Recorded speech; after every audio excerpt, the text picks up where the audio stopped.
Hello friends, स्वागत है आपका हमारे YouTube channel alpha two omega में, जिसमें आज हम डिस्कस करने जा रहे हैं क्लास 8 एनसीईआरटी की हिस्ट्री की बुक, जिसका पहला चैप्टर है हाउ व्हेन एंड वेयर, यानी कैसे, कब और कहाँ। इसके 2 पार्ट हम ऑलरेडी डिस्कस कर चुके हैं, जिसका लिंक आपको डिस्क्रिप्शन में मिल जाएगा। उसमें हमने कुछ टॉपिक्स डिस्कस किए थे, जैसे हाउ इम्पॉर्टेंट आर डेट्स, ये हमने अच्छे से डिटेल में डिस्कस किया था। उसके बाद हमने पढ़ा था विच डेट्स। इसके बाद हमने पढ़ा था हाउ डू वी पीरियडाइज, यानी हम हिस्ट्री को पीरियडाइज कैसे करते हैं। उसके बाद हमने पढ़ा था व्हाट इज़ कॉलोनियल, कॉलोनियल यानी उपनिवेश क्या होता है। इसके बाद आज का टॉपिक हमारा है हाउ डू वी नो, यानी हम कैसे जानते हैं। तो ये हम तीसरे वीडियो में डिस्कस कर रहे हैं। आई होप कि ये वीडियो इस चैप्टर का लास्ट वीडियो होगा और आप लोग बहुत इन्जॉय करेंगे। So let's get started. तो इसमें है हाउ डू वी नो, यानी हम कैसे जानते हैं। तो हम क्या जानते हैं, किसके बारे में बात हो रही है, यानी कि हम हिस्ट्री को कैसे जानते हैं। हम जो हिस्टोरियंस थे उन्होंने हिस्ट्री को कैसे लिखा है, उसके सोर्सेज क्या क्या थे, इन चीज़ों के बारे में आज हम डिस्कस करने जा रहे हैं। इसमें पहला टॉपिक है एडमिनिस्ट्रेशन प्रोड्यूसेस रिकॉर्डेड, यानी कि जो एडमिनिस्ट्रेशन होता है उससे जो रिकॉर्ड आते हैं उससे हिस्ट्री लिखी गई है। तो कैसे लिखी गई है, चलिए पढ़ते हैं। One important source is the official records of the British administration. जो एक इम्पॉर्टेंट सोर्स है हमारे जो हिस्ट्री लिखी गई है, जो हिस्टोरियंस ने हमारे भारत का इतिहास लिखा है, उसका जो एक इम्पॉर्टेंट सोर्स रहा है वो है ब्रिटिश एडमिनिस्ट्रेशन के रिकॉर्ड्स। यानी कि जब हमारे देश पर ब्रिटिशर्स राज कर रहे थे तो उनके जो ऑफिसेज होते थे, जो उनके जो काम करने का ऑफिस होता था, वहाँ पे जो रिकॉर्ड बनाए जाते थे, वो एक बहुत इंपॉर्टेंट सोर्स है हमारे लिए इतिहास लिखने के लिए। The British believed that the act of writing was important.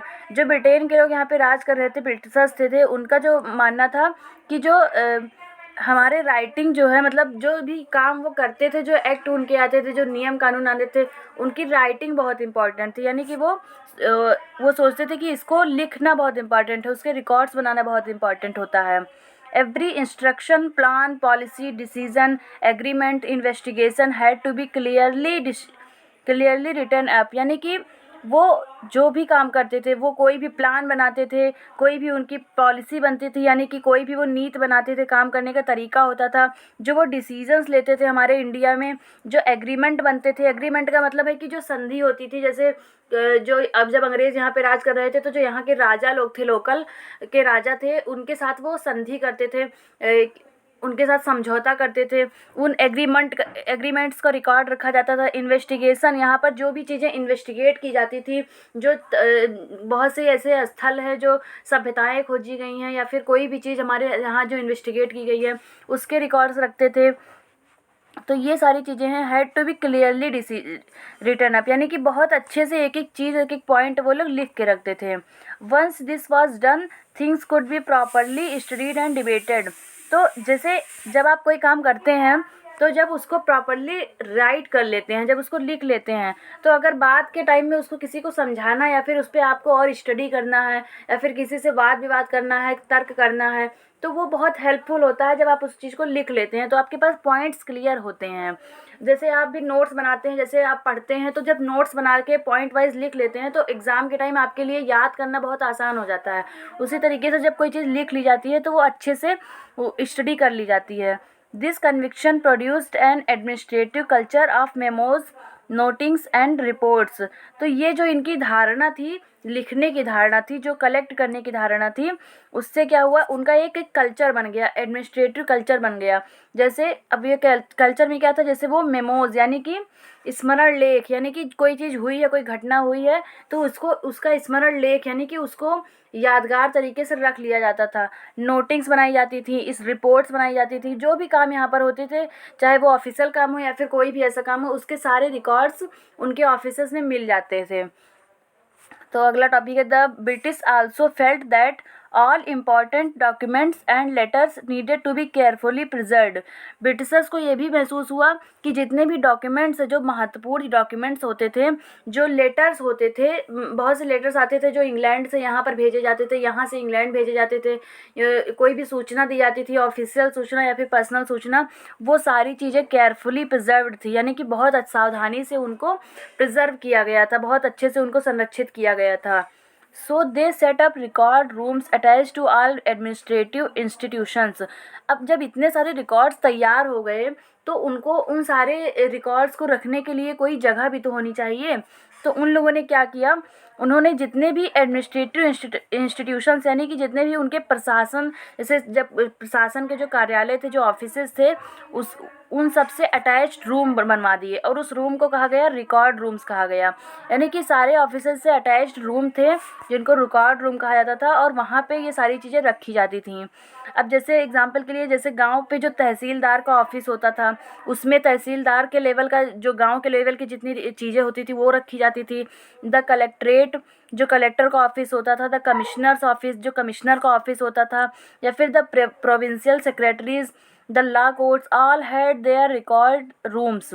अगर हम किसी प्रांत में यानी किसी छोटे से राज्य की बात करें, वहाँ पे जो सचिव होते थे उनके ऑफिस होते थे, या फिर जो कोर्ट्स होते थे, अदालतें होती थी, उनके जो ऑफिस होते थे, उन सब में एक ऐसा रूम होता था जो रिकॉर्ड रूम होता था। यानी कि उस पे सारे रिकॉर्ड्स लिख के इसलिए रखे जाते थे ताकि अगर भविष्य में कभी ज़रूरत पड़े तो हमारे पास सारी चीज़ें मौजूद रहें।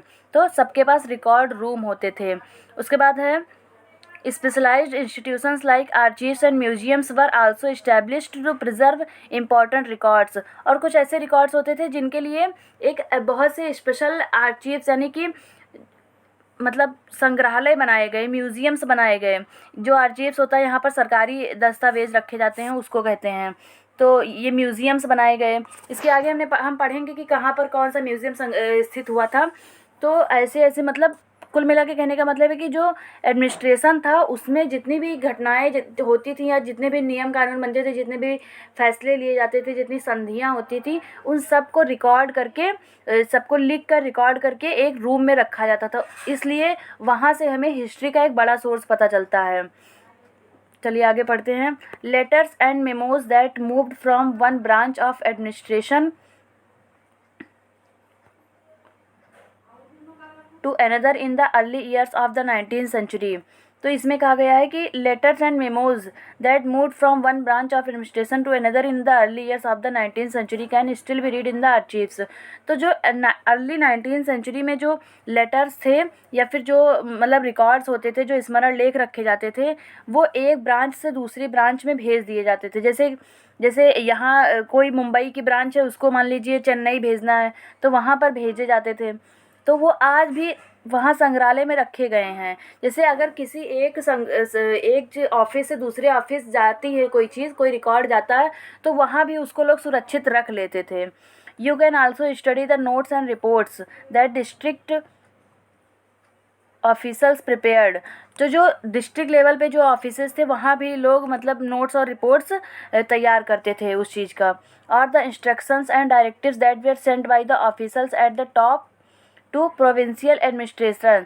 जैसे जो टॉप के जो वहाँ पे शासन करने वाले जैसे वाइसराय होते थे या फिर जो गवर्नर जनरल्स होते थे, तो वो जो नियम कानून बनाते थे, उसके बाद नीचे प्रोविंशियल एडमिनिस्ट्रेशन में यानी कि जो छोटे छोटे राज्य थे, प्रांत थे, वहाँ पर जो लोग शासन करते थे उनके अंडर में, तो उनको जो दिशा निर्देश भेजे जाते थे, इंस्ट्रक्शन भेजे जाते थे, डायरेक्टिव्स भेजे जाते थे, तो जो मतलब जो उनके शासन करने का तरीका होता था, वो नियम बना के जो ऊपर से भेजा जाता था, उसका भी रिकॉर्ड वो लोग छोटे जो प्रांत के लोग थे वहाँ पे वो रख लेते थे। तो इस तरीके से बहुत सारी ऐसी चीज़ें हैं जो हमें इतिहास लिखने में मदद करती हैं उन चीज़ों में।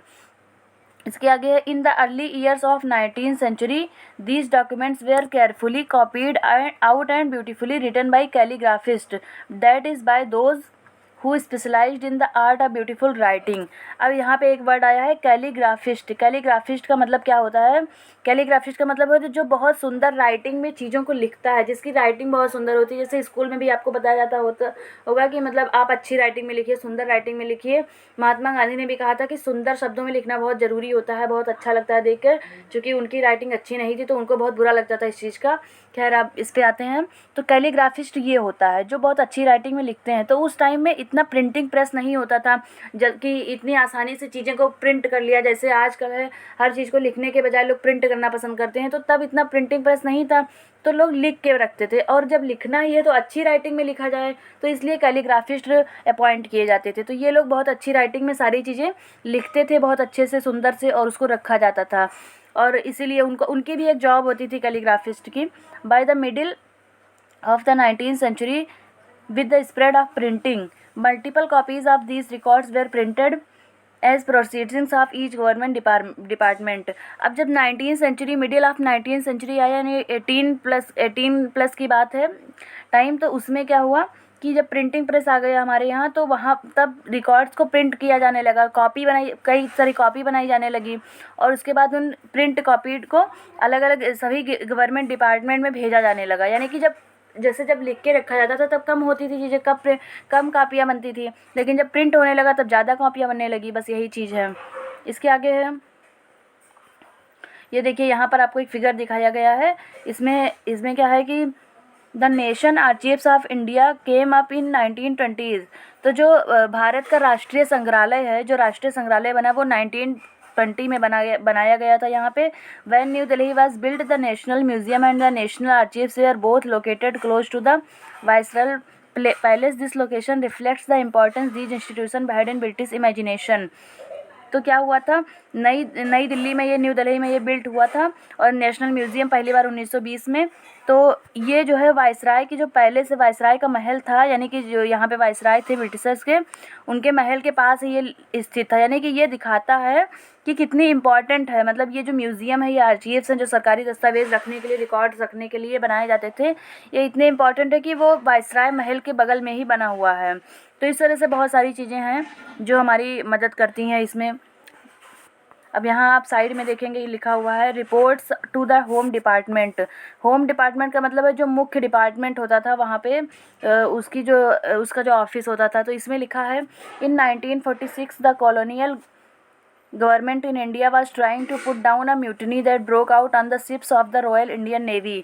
तो रॉयल इंडियन नेवी में जो था, वहाँ पे एक मतलब लोगों ने विद्रोह कर दिया था। जो वहाँ पे काम करते थे उन लोगों ने विद्रोह किया था 1946 में, जब देश आज़ाद होने ही वाला था। Here is a sample of the kind of reports the home department got from the different dockyards. तो अलग अलग जगहों से, जो जैसे बॉम्बे का है, मद्रास का है, अलग अलग जगहों से जो डॉकयार्ड बंदरगाह थे, वहाँ से जो रिपोर्ट्स आती थी सरकार के पास, तो वो अलग अलग इसमें दिखाया गया है। जैसे बॉम्बे से रिपोर्ट आई थी, उसमें लिखा है कि arrangements have been made for the army to take over ships and establishment. यानी कि जो शिप्स हैं उनको इस्टेब्लिश करने के लिए हमने अरेंजमेंट कर लिया है। Royal Navy ships are remaining outside the harbour. यानी कि जो रॉयल नेवी शिप है यहाँ पे, जहाँ पे विद्रोह हुआ था, वो अब बंदरगाह के बाहर है। यानी कि स्थिति कंट्रोल में है, ये कहना चाहते हैं। अब कराची से जो रिपोर्ट आई थी, इसमें कराची में लिखा हुआ है, जो कराची के पाकिस्तान में है, 301 mutineers are under arrest and a few more strongly suspected are to be arrested. यानी कि इसमें कहा गया कि 301 लोगों को हमने अरेस्ट कर लिया है। म्यूटिनर्स मतलब होता है कि जो विद्रोही होते हैं, जो विद्रोह कर देते हैं, तो उनको हमने अरेस्ट कर लिया है। और बाकी जो कुछ सस्पेक्ट है उनको हम अरेस्ट करने जा रहे हैं। और all establishments are under military guard, यानी सब कुछ हमारे नियंत्रण में है, मिलिट्री में, ये इसमें बताया गया है। इसके आगे है विशाखापट्टनम की रिपोर्ट आई थी, जो विशाखापट्टनम की रिपोर्ट है। इसमें कहा गया है कि the position is completely under control and no violence has occurred. यानी कि सारी पोजीशन हमारे कंट्रोल में है और कोई भी हिंसा नहीं होने वाली है, यानी मारपीट नहीं होगा, कोई विद्रोह नहीं होगा। Military guards have been placed on ships and establishment, no further trouble is expected except that a few men may refuse to work. यानी इसमें भी यही बताया गया कि सब कुछ स्थिति कंट्रोल में है और कोई दिक्कत की बात नहीं है। ये यहाँ मतलब रिपोर्ट बनाई गई थी। उसके बाद आगे पढ़ते हैं। अब ये तो एक हो गया, हमने देखा कि जो है एडमिनिस्ट्रेशन प्रोड्यूस रिकॉर्ड, यानी एडमिनिस्ट्रेशन से जो रिकॉर्ड्स हमारे पास आए हैं। अब इसके आगे हम देखेंगे दूसरी चीज़ है सर्वेज बिकम इम्पॉर्टेंट। यानी कि जो सर्वे करवाए जाते थे, आप लोग भी जानते होंगे सर्वे क्या होता है। जैसे किसी चीज़ के बारे में पता करना है तो पूरे गांव में, पूरे एरिया में घूम कर हर एक पर्सन का डेटा निकाला जाता है, उसको सर्वे कहते हैं। तो वहाँ तो अंग्रेज़ों ने बहुत सारे सर्वे भी करवाई थी, वो हमारे लिए इम्पॉर्टेंट हैं, उसके भी रिकॉर्ड्स रखे गए थे, इसलिए वो सारी चीज़ें इंपॉर्टेंट हो जाती हैं। तो चलिए पढ़ते हैं। The practice of surveying also became common under the colonial administration. यानी कि जो सर्वे करने की प्रैक्टिस थी, सर्वे करने का जो तरीका था वो बहुत कॉमन था हमारे यहाँ। कॉलोनियल एडमिनिस्ट्रेशन यानी कि जब अंग्रेज़ लोगों का यहाँ पर उपनिवेशिक शासन था तो यहाँ पर ये चीज़ कॉमन थी, वो अक्सर सर्वे करवाया करते थे हर चीज़ के लिए। The British believed that a country had to be properly known before it could be effectively administrated. अब हुआ क्या, जैसे ब्रिटिश लोग भारत में शासन करने आए, और भारत कोई छोटा सा देश तो है नहीं, इतना बड़ा देश है, इतने सारे लोग हैं, इतने सारे धर्म के लोग हैं, कई तरीके के लोग हैं। तो यहाँ पर अगर आप उनको अच्छे से जानेंगे नहीं, अगर ब्रिटिशर्स इंडिया को अच्छे से जानेंगे नहीं, उनको समझेंगे नहीं, तो यहाँ पर शासन कैसे करेंगे। तो यहाँ के लोगों को, यहाँ के रीति रिवाज को, यहाँ के तौर तरीक़ों को और हर एक रिकॉर्ड को समझने के लिए, आंकड़ों को समझने के लिए उन्होंने बहुत सारी सर्वे करवाए। ठीक है, तो यहाँ पर कुल मिला के वो राज करने के लिए ही ये सब कुछ करते थे। उसके बाद है by the early 19th century detailed surveys were being carried out to map the entire country. तो जब 19th सेंचुरी शुरुआत हुई तो वहाँ पर बहुत सारे सर्वे बहुत डिटेल में करवाया जाने लगा, और जो पूरा संपूर्ण भारत था, यानी कि तब पाकिस्तान भी इसी में शामिल था, बांग्लादेश भी इसी में शामिल था, तो पूरा भारत जो है उसका मैप तैयार करवाया जाने लगा। In the villages revenue surveys were conducted. Revenue survey मतलब कि जो राजस्व सर्वे होते थे, उन गाँव में वो राजस्व सर्वे करवाया गया था। Effort was to know the topography, the soil quality, the flora, the fauna, the local histories and the cropping pattern, all the facts seen as and necessary to know about the administer the region। तो हमारे भारत का जो पूरा क्षेत्र था उसमें शासन करने के लिए उन्होंने बहुत सारे सर्वे करवाए। इसमें मेनली वो ये जानना चाहते थे कि यहाँ की टोपोग्राफी क्या है, यानी कि स्थलाकृति क्या है। यहाँ पर स्थलाकृति का मतलब है कि कहीं पहाड़ है, कहीं पठार है, कहीं मैदान है, कहीं नदियाँ हैं, तो ये सारी चीज़ें जाननी थी। उसके बाद यहाँ पे सॉइल क्वालिटी क्या है, मतलब यहाँ की मिट्टी की क्वालिटी क्या है। यहाँ पे फ्लोरा फाना यानी कि यहाँ के जीव जंतु और पेड़ पौधे कैसे हैं। उसके बाद जो है लोकल हिस्ट्री, यानी कि जो यहाँ पर जो छोटे छोटे राज्य बहुत सारे थे तो वहाँ की उनकी हिस्ट्री क्या है। उसके बाद उनका फसल का मतलब तैयार करने का तरीका क्या है, क्रॉपिंग पैटर्न क्या है। बहुत सारी चीज़ें जो उनके लिए तो बिल्कुल ही नई थी, क्योंकि यहाँ पर और ब्रिटेन में बहुत अंतर था, तो वो हर चीज़ समझने के लिए उन लोगों ने सर्वे करवाया। All the facts seen as necessary to know about the administer the region, यानी कि यहाँ पर शासन करने के लिए कि जितनी भी चीज़ें ज़रूरी थी वो सब उन्होंने सर्वे में करवाया। From the end of the 19th century census operations were held every 10 years. अब इतना करते करते जब 19th सेंचुरी का एंड आने वाला था, यानी 19वीं शताब्दी के आखिरी तक के, उन्होंने क्या किया, सेंसस ऑपरेशन यानी कि जनगणना शुरू कर दी। यानी हर 10 साल पर वो जनगणना करवा देते कि मतलब किस एरिया की जनसंख्या कितनी है, जो आज भी 10 साल पर होता है। ये 2011 में हुआ था, उसके बाद 2021 में होना था, जो लेट है, और बाद में ये इसी में होगा। तो सबसे पहले अगर देखें तो लॉर्ड मेयो ने 1872 में, यानी कि 1872 में यहाँ के जो वायसराय थे लॉर्ड मेयो, उन्होंने जो है जनगणना करवाई थी। उसके बाद हर 10 साल पर जो है प्रॉपरली जनगणना होती थी। These prepared detailed records of the number of people in all the province of India, nothing information on caste, religions and occupation. तो यहाँ पे क्या होता था, केवल नंबर, लोगों का नंबर पता करना होता था कि कितने लोग हैं इस एरिया में, इस प्रांत में, लेकिन कोई उनके कास्ट, किस कास्ट के कितने लोग हैं, जैसे आज पता चलता है हर जात के लोगों का अलग अलग रिकॉर्ड रखा जाता है, तो उस तरीके से इन्फॉर्मेशन नहीं मिलती थी। बस केवल धर्म उनका क्या है, जाति क्या है, उनका व्यवसाय क्या है, इन चीज़ों की जानकारी नहीं थी। लेकिन हाँ, कितनी जनसंख्या में लोग हैं इस चीज़ की जानकारी मिल जाती थी। There were many other surveys, botanical surveys, zoological surveys, archaeological surveys, anthropological surveys, forest surveys. तो लोगों के और इन सब चीज़ों के अलावा और भी बहुत सारे सर्वे हुए, जैसे कि बॉटनिकल सर्वेज यानी कि कितने पेड़ पौधे हैं, किस टाइप के पेड़ पौधे हैं यहाँ पर, वो सारी चीज़ें बॉटनिकल में आ गई। जूलॉजिकल में मतलब कि जीव जंतु कितने, किस तरह के जानवर ज़्यादा हैं, किस तरह के कम हैं, कितने क्या हैं, ये सारी चीज़ें। आर्कियोलॉजिकल यानी कि जो पुरातत्व विभाग है उसके बारे में सर्वे करवाया गया। एंथ्रोपोलॉजिकल यानी कि मानव का जो स्वभाव है उसके बारे में, हर चीज़ के बारे में ना, मतलब कितने लोग पढ़े लिखे हैं, कितने लोग अनपढ़ हैं, ये सारी चीज़ें। फॉरेस्ट सर्वे यानी कि जंगल का एरिया कितना है। तो ये बहुत सारी चीज़ें हैं जो डिटेल में हमारे यहाँ सर्वे करवाई गई थी। जैसे आप यहाँ पर देख रहे हैं कस्टर्ड एप्पल, यानी कि कस्टर्ड एप्पल का मतलब होता है शरीफा। एक आपने फल खाया होगा, अगर नहीं खाया तो ज़रूर खाइए, बहुत अच्छा होता है। तो ये 1770s में सर्वे में मिला था कस्टर्ड एप्पल, शरीफा का पौधा यहाँ पर।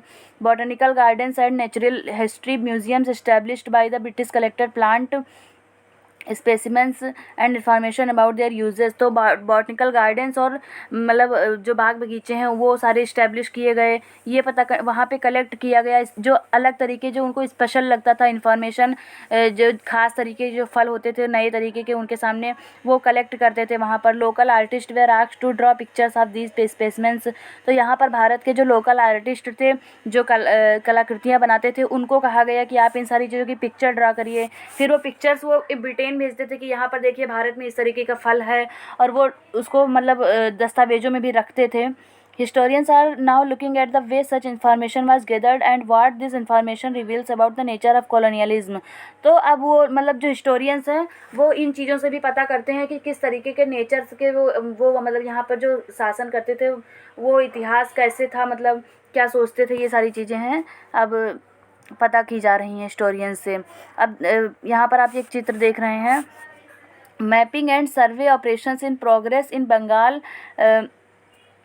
Bengal a drawing by James Prinsep 1832। तो 1832 में जेम्स प्रिंसेप ने ये ड्राइंग बनाई थी। ये जो है बंगाल का सीन है, यहाँ पर जो सर्वे का काम चल रहा है तो वही चीज़ इसमें दिखाया गया है कि ऐसे लोगों से पूछताछ करके सर्वे किया जाता था, तो यही चीज़ है। इसके अलावा इसमें लिखा है कि note how all the instruments that were used in surveys are placed in the foreground to emphasise the scientific nature of the project. तो इसमें ये जेम्स प्रिंसेप ने इस तरह के ये आप देख रहे हैं कि सारे इंस्ट्रूमेंट इन्होंने चित्र में पहले ही रख दिए हैं, मतलब जितने भी इंस्ट्रूमेंट हैं ये सारे यूज़ किए गए, ये सब आपको दिख रहे होंगे अच्छे से। तो इसलिए जेम्स प्रिंसेप ने इसको इस तरह से बनाया कि लोगों को ये पता चल सके कि कितने साइंटिफिक तरीके से ये लोग काम करते थे, बस यही इनका बताने का मतलब होता है।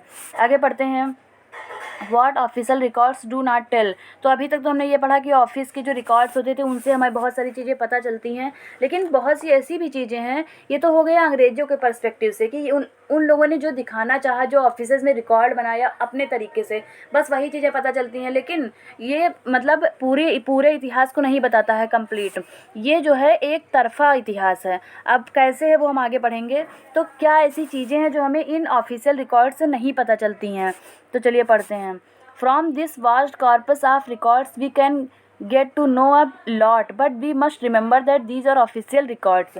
तो इन सब चीज़ों से एक बात, ये जो संग्रह है, जो रिकॉर्ड्स का संग्रह है, उससे हमें बहुत सारी चीज़ें पता चलती हैं, नो डाउट, लेकिन ये हमें हमेशा याद रखना है कि ये केवल ऑफिशियल रिकॉर्ड्स है। ऑफिशियल मतलब जो ऑफिस के वर्क होते थे बस उन्हीं का रिकॉर्ड्स है, ये कोई किसी इंसान के पर्सनल रिकॉर्ड्स नहीं है। They tell us what the officials thought. तो ये हमें वही बताते हैं कि जो ऑफिशियल्स थे यानी कि जो साहब लोग होते थे वो क्या सोचते हैं, वो क्या करते हैं, वाट दे वर इंटरेस्टेड इन, उनको किस चीज़ में इंटरेस्ट था, and what they wished to preserve the posterity, और वो मतलब जो भविष्य को लेकर जो चीज़ें सुरक्षित रखना चाहते थे, बस वही चीज़ हमें दिख रही है, इसमें मिल रही है। These records do not always help us understand what other people in the country felt। तो हम इन रिकॉर्ड्स से ये नहीं पता चलता है कि देश के बाकी लोग, जो भारतीय लोग थे, जो आम जनता थी, वो क्या महसूस करते थे, उनके क्या काम थे, उनके ऊपर क्या बीती, ये सारी चीज़ें रिकॉर्ड्स में नहीं लिखी गई हैं। एंड वाट ले बिहाइंड देयर एक्शंस, और उनके काम कैसे थे, उनके मतलब जो भी उनकी ज़िंदगी थी, पर्सनल उनके एक्सपीरियंस थे, वो क्या थे, वो हमें नहीं पता चलता है। चलिए आगे पढ़ते हैं। For what we need to look elsewhere. तो इसके लिए तो हमें अलग कहीं ढूंढना पड़ेगा इतिहास को, तो हम कहाँ ढूंढेंगे।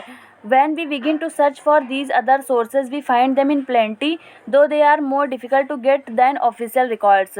तो अगर हम अलग ढूंढना शुरू करेंगे तो हमें बहुत सी ऐसी चीज़ें हैं जो भारतीय लोगों के बारे में बताती हैं, जो आम यहाँ के लोग थे, लेकिन वो थोड़ा ऑफिशियल रिकॉर्ड्स को पाना सरल होता है, लेकिन उन्हें पाना थोड़ा मुश्किल होगा। तो वो क्या हैं।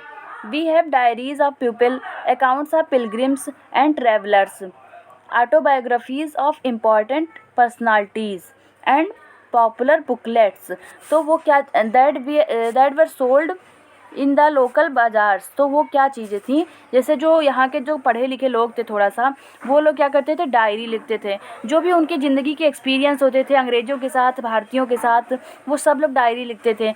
बहुत से अंग्रेज़ों ने भी डायरियाँ लिखी हैं। अकाउंट्स ऑफ पिलग्रिम्स यानी कि जो तीर्थ यात्री थे, जो भारत में बहुत सारी यात्रा करते थे, जैसे कुछ विदेशी लोगों ने भी यात्राएं उस समय की थी जो यहाँ पे आए थे, क्योंकि भारत की संस्कृति बहुत अच्छी है यहाँ पे, मतलब टूरिस्ट प्लेसेस बहुत अच्छे अच्छे हैं, पहले भी और भी अच्छे रहे होंगे। तो वो लोग घूमते थे, पिलग्रिमेज थे, तो उनके रिकॉर्ड से जो वो लिख लेते थे, उनके रिकॉर्ड से। उसके बाद जो है ट्रैवलर्स थे, जो जिन घुमक्कड़ लोग थे जो यात्राएं करते रहते हैं, अभी बताया ही मैंने। उसके बाद ऑटोबायोग्राफीज़। ऑटोबायोग्राफी क्या होती है?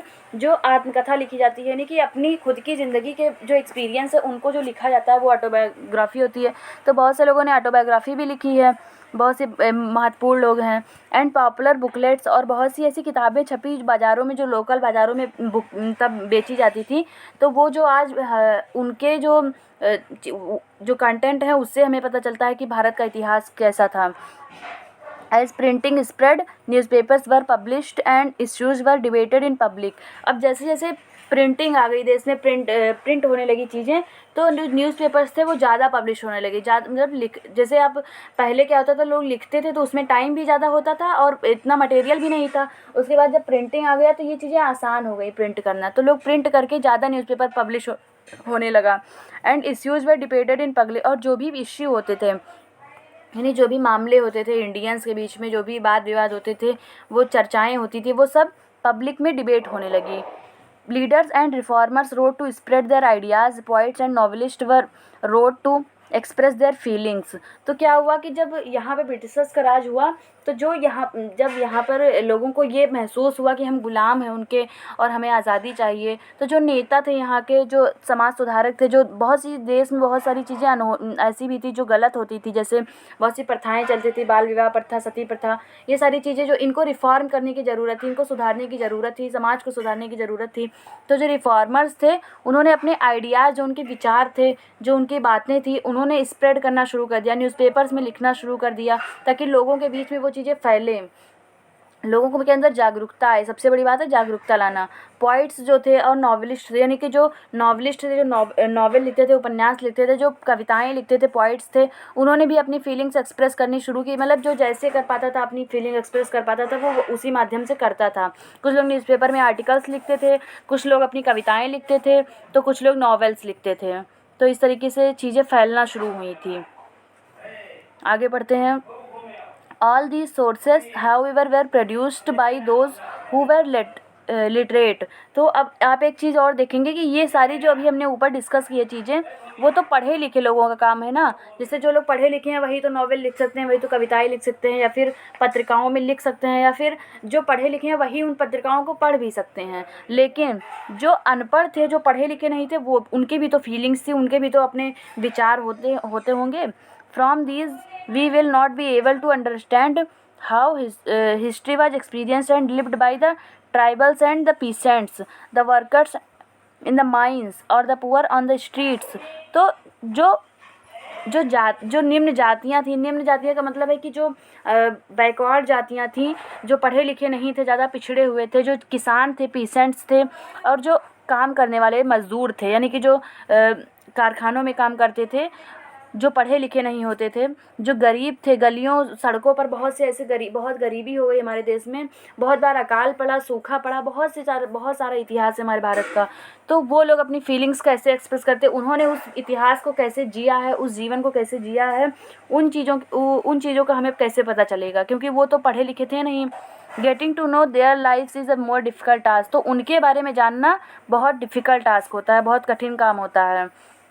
Yet this can be done, लेकिन फिर भी ये किया जा सकता है और किया गया भी है। If we make a little bit of effort, अगर हम थोड़ी सी कोशिश करें तो ये ज़रूर किया जा सकता है, हम उनके बारे में भी जान सकते हैं।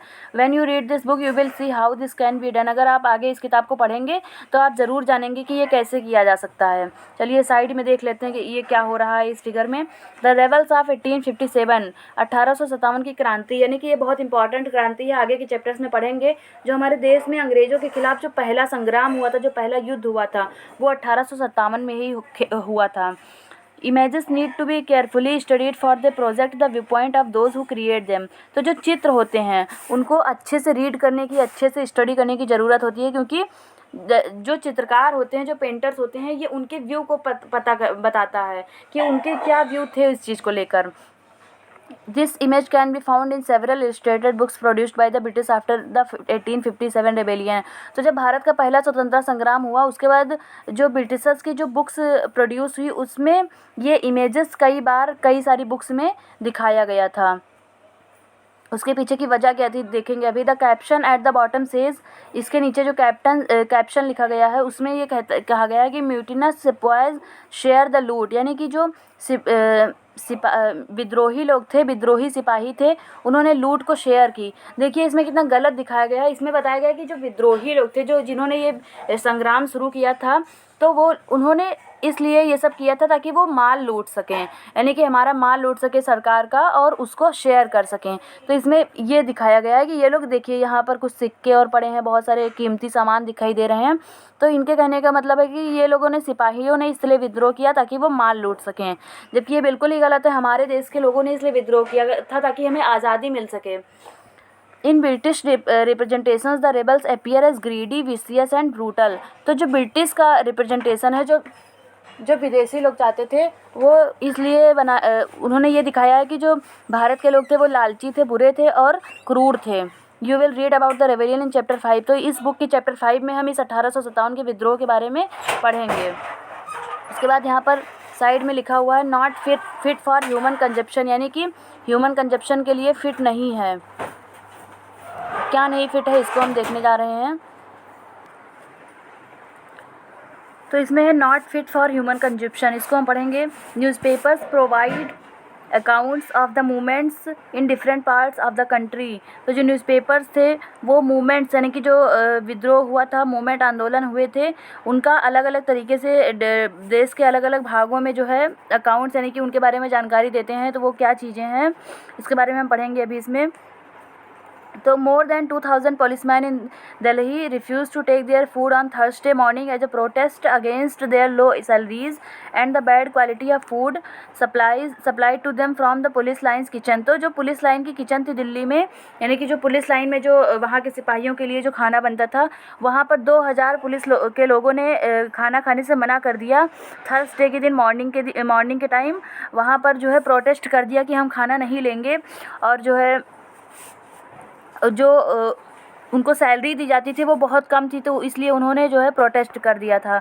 उसके बाद जो है इसमें लिखा है as the news spread to other police station. तो जैसे जैसे ये खबर दूसरे पुलिस स्टेशन में पहुंची, the men there also refuse to take food. तो वहाँ के लोगों ने भी, वहाँ के जो सिपाही थी उन्होंने भी खाने से मना कर दिया। One of the striker said, तो उनमें से एक स्ट्राइकर यानी हड़ताल करने वाले जो होते हैं उनको स्ट्राइकर कहते हैं।